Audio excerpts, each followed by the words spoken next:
Japan में Okinawa नाम की एक जगह है जहाँ के लोग काफी टाइम से 100 साल से ज्यादा जीते आए हैं।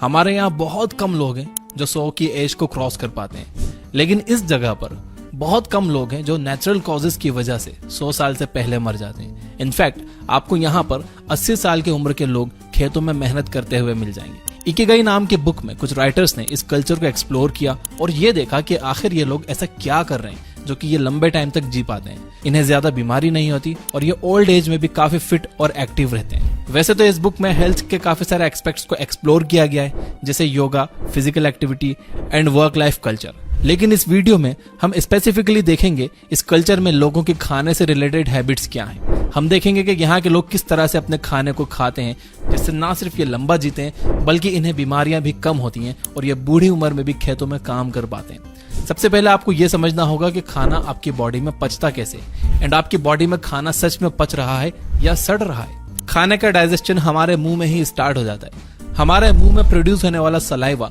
खाने में प्रेजेंट स्टार्च को ब्रेक करता है। तो अगर आप स्टार्च बेस्ड डाइट जैसे फ्रूट्स या आलू खा रहे हो तो उसका एक मेजर पोर्शन आपके मुंह में ही डाइजेस्ट हो जाता है। जब आप अच्छे से खाने को चबाकर निगलते हो तो खाना आपके इसोफेगस से होकर आपके पेट में जाता है। एक बार खाना आपके पेट में पहुंच गया तो आपका पेट 3 एंजाइम्स रिलीज करता है, हाइड्रोक्लोरिक एसिड, म्यूकस और पेप्सिन। पेप्सिन आपके खाने में प्रेजेंट प्रोटीन को डाइजेस्ट करने में हेल्प करता है, लेकिन पेप्सिन को काम करने के लिए एक एसिडिक मीडियम की जरूरत होती है और यह acidic medium hydrochloric acid provide करता है। अब क्योंकि हाइड्रोक्लोरिक एसिड एक बहुत ही स्ट्रॉन्ग एसिड है जो आपके पेट को काट सकता है, इसलिए आपके पेट में म्यूकस भी रिलीज होता है जो आपके पेट के इनर वॉल्स को चारों तरफ से घेर लेता है और उसे प्रोटेक्ट करता है। अगर आपके पेट में म्यूकस कम हो जाए या हाइड्रोक्लोरिक एसिड बढ़ जाए तो ये एसिड हमारे पेट के इनर वॉल्स को नुकसान पहुंचाने लगता है और हमारे पेट में छाले पड़ जाते हैं जिन्हें अल्सर भी कहा जाता है। जब पेट में ये तीनों एंजाइम्स आ जाते हैं तो पेट एक चर्निंग एक्टिविटी करने लगता है, वो श्रिंक करता है और फिर एक्सपांड करता है। इससे पेट के एंजाइम्स खाने में हर तरफ से मिल जाते हैं और खाना अच्छे से डाइजेस्ट हो जाता है। अब यहाँ पर समझने वाली बात यह है कि अगर आप पूरा पेट भरकर खाना खा लेते हो तो उसे चर्निंग एक्टिविटी करने की जगह ही नहीं मिलती और वो खाना ज्यादा टाइम तक आपके पेट में पड़ा हुआ सड़ता है। इसलिए कहते हैं कि कभी भी पूरा पेट भरकर नहीं खाना चाहिए। पेट हमेशा थोड़ा खाली रखना चाहिए ताकि वो खाना मूव कर सके। पेट में 4-5 घंटे तक रहने के बाद आपका खाना वहां से निकलता है और फिर स्मॉल इंटेस्टाइन में जाता है।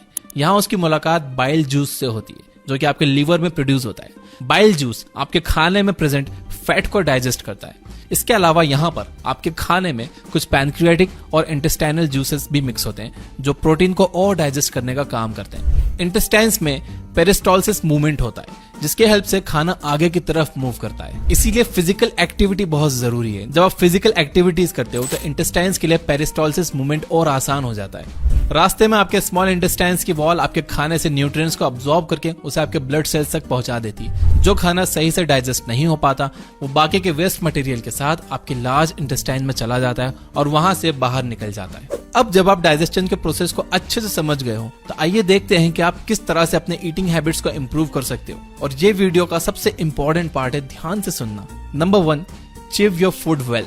जैसा कि हमने देखा कि आपके खाने का डाइजेशन मुंह से ही स्टार्ट हो जाता है। अगर आप खाने को अच्छे से चबाओगे नहीं तो आपके खाने में प्रेजेंट स्टार्च का डाइजेशन अच्छे से नहीं हो पाएगा। इसके अलावा हमने देखा कि आपका पेट एक चर्निंग एक्टिविटी करता है जिससे पेट के सारे एंजाइम्स फूड में अच्छे से मिक्स हो जाते हैं। इमेजिन करो कि आपने अपने खाने को अच्छे से नहीं चबाया और आपके पेट में कुछ सॉलिड फूड पार्टिकल्स चले गए। ऐसे में वो एंजाइम्स आपके खाने में अच्छे से मिक्स नहीं हो पाएंगे और वो सॉलिड फूड अच्छे से डाइजेस्ट नहीं होगा। इसके साथ ही वो आपके स्मॉल इंटेस्टाइन में भी अच्छे से अब्सॉर्ब नहीं होगा, यानी आपको उस खाने में मौजूद जो न्यूट्रिएंट्स मिलना चाहिए थे वो मिलेंगे ही नहीं। तो आपका उसे खाने या ना खाने का कोई फायदा ही नहीं हुआ। इसलिए अपने खाने को हमेशा अच्छे से चबाकर खाइए। ओकिनावा आइलैंड के लोग 1 घंटे तक बैठकर खाना खाते हैं।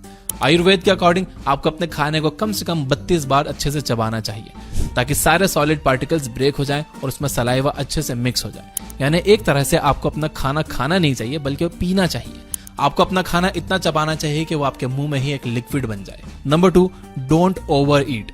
हमें लगता है कि ज्यादा खाने से हमारे अंदर ज्यादा एनर्जी रहेगी और हम हेल्दी रहेंगे, लेकिन ऐसा नहीं। इकिगाई में कहा गया है कि आपको अपना खाना सिर्फ 80% कैपेसिटी तक खाना चाहिए। हमने देखा कि आपके पेट में एक चर्निंग एक्टिविटी होती है जिससे आपके पेट में मौजूद एंजाइम्स आपके खाने में मिक्स हो जाते हैं। इमेजिन कीजिए कि आपका पेट पूरी तरह से खाने से भरा हुआ है और उसमें बिल्कुल स्पेस नहीं है।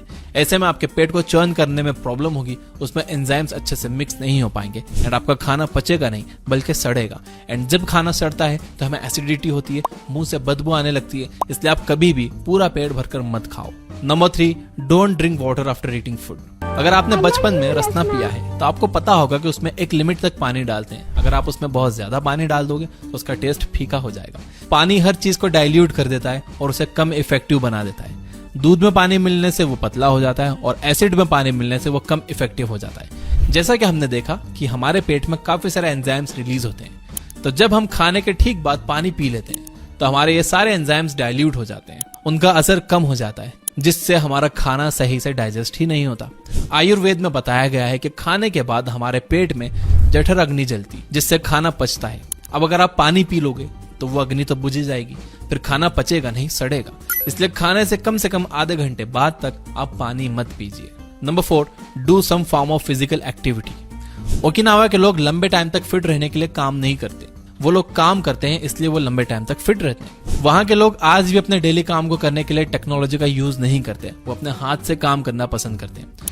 हमारी जनरेशन की प्रॉब्लम यह है कि हम सारा दिन बैठे बैठे निकाल देते हैं। इस वजह से हमारा ब्लड सर्कुलेशन खराब हो जाता है, हमारे इंटेस्टाइन्स में पेरिस्टोलिसिस मूवमेंट भी नहीं हो पाता। इससे हमारे खाने को आगे मूव करने में प्रॉब्लम होती है, जिससे वो खाना टाइम पर प्रोसेस ही नहीं हो पाता। इसलिए जरूरी है कि आप दिन भर में थोड़ा फिजिकल एक्टिव रहने की कोशिश करो। लिफ्ट की जगह स्टेयर्स यूज करो, मार्केट पैदल या साइकिल से चले जाओ, या फिर अपनी गाड़ी थोड़ी दूर पार्क कर दो ताकि आप मार्केट पैदल चलकर जा सको। अगर आप अपने फोन में कुछ टाइम पास कर रहे हो तो टहलते टहलते हुए कर लो यार, बेड पर लेट कर नहीं। नंबर 5, ईट फाइब्रस फूड। जब आप एक एप्पल खाते हो तो कुछ टाइम के बाद एप्पल का सारा जूस निकल जाता है और आपके मुंह में सिर्फ फाइबर बच जाता है। ये फाइबर डाइजेशन प्रोसेस को इम्प्रूव करने का काम करता है। हरी सब्जियां और फ्रूट्स में बहुत सारे फाइबर होते हैं। जब आप फाइबरस फूड खाते हो तो फूड आपके पेट में एक साथ अच्छे से मूव कर पाता है और आपका डाइजेशन भी सही हो पाता है। अगर आप एप्पल छील के खा रहे हो या सिर्फ उस फ्रूट का जूस पी रहे हो तो इससे आपका पेट पूरी तरह से साफ नहीं होगा। इसलिए आप अपने डाइट के साथ हमेशा कुछ ना कुछ फाइबरस आइटम जरूर रखिए। खाना खाने का एक सिंपल रूल आप याद रख लो, आपको 100 साल पीछे जाना है। जो चीज 1900 से पहले खाते थे आप उसे खाइए, जैसे कि दाल, सब्जी, रोटी, ओट्स, मीट, फ्रूट्स एक्सेट्रा। जो चीज साल 1900 से पहले एग्जिस्ट तो करती थी लेकिन लोग उसे कम खाते थे, आप उसे भी कम खाओ, जैसे कि शुगर। और जो चीज साल 1900 से पहले एग्जिस्ट ही नहीं करती थी आप उसे जितना ज्यादा हो सके उतना ज्यादा अवॉइड करो। इस कैटेगरी में आपके सारे प्रोसेस्ड फूड आइटम और जंक फूड आ जाते हैं। अगर आप इस सिंपल से रूल को फॉलो करोगे तो आपको पेट से रिलेटेड कोई प्रॉब्लम नहीं होगी और लंबा जियोगे और हेल्दी और फिट रहोगे।